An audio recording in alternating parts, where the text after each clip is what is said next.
नमस्कार साथियों, आज हम आपको सुनाने जा रहे हैं हरतालिका तीज व्रत की पावन कथा।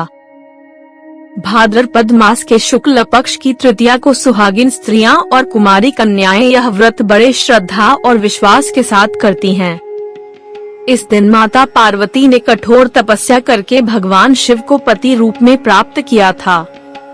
आइए जानते हैं माता पार्वती और भगवान शिव की यह दिव्य कथा। सतयुग में हिमालय की पुत्री पार्वती जी ने निश्चय किया था कि वे केवल भगवान शिव को ही अपना पति बनाएंगी। बाल्यकाल से ही उनका हृदय महादेव की भक्ति में रमा हुआ था। एक दिन हिमवान ने पार्वती से कहा, पुत्री, तुम्हारा विवाह हम विष्णु भगवान के साथ करेंगे। वे त्रिलोक के स्वामी हैं और तुम्हारे लिए उत्तम वर हैं। यह सुनकर पार्वती जी का मन विचलित हो गया। वे सोचने लगीं, मैं तो बचपन से ही महादेव को पति मान चुकी हूँ, कैसे मैं किसी और से विवाह कर सकती हूँ। तब उनकी सखियों ने उनसे कहा, हे सखी, यदि तुम्हारा मन केवल शिवजी में ही लगा है तो तुम तपस्या करो, प्रभु अवश्य प्रसन्न होंगे। ऐसा कहकर सखियां पार्वती जी को वन में ले गईं। यही कारण है कि इस व्रत को हरतालिका कहा गया है, अर्थात सखियों द्वारा हरकर ले जाना। माता पार्वती ने घने जंगल में जाकर कठोर तपस्या आरंभ कर दी। उन्होंने दिन रात भूखे प्यासे रहकर शिवजी का ध्यान किया। कभी वे निर्जल रहकर पत्थरों पर बैठ जाती, तो कभी शिला पर लेटकर महादेव का स्मरण करती।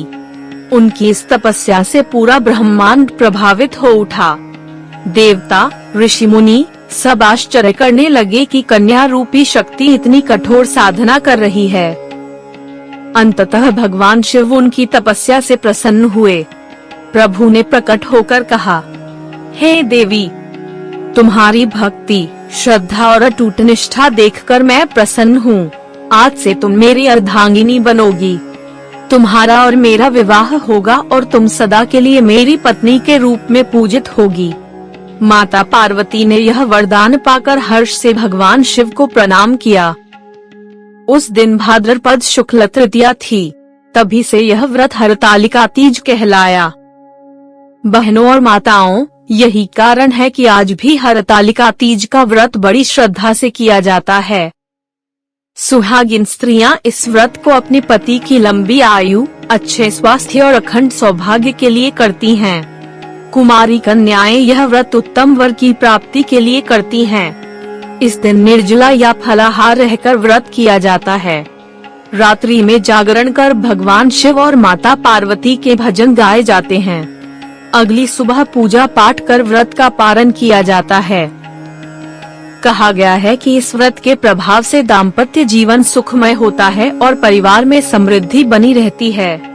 यह व्रत केवल एक परंपरा नहीं, बल्कि स्त्री शक्ति और अटूट विश्वास का प्रतीक है। माता पार्वती ने जिस प्रकार अटूट भक्ति से शिवजी को प्राप्त किया, उसी प्रकार जो भी स्त्री या कन्या श्रद्धा भक्ति के साथ यह व्रत करती है, उसे भगवान शिव और माता पार्वती का आशीर्वाद अवश्य मिलता है। आइए हम भी इस व्रत को केवल परंपरा न मानकर इसे विश्वास और आत्म शक्ति से जोड़ें। माता पार्वती और भगवान शिव हम सबके जीवन में सुख, शांति और समृद्धि प्रदान करें। हर हर महादेव। जय माता पार्वती।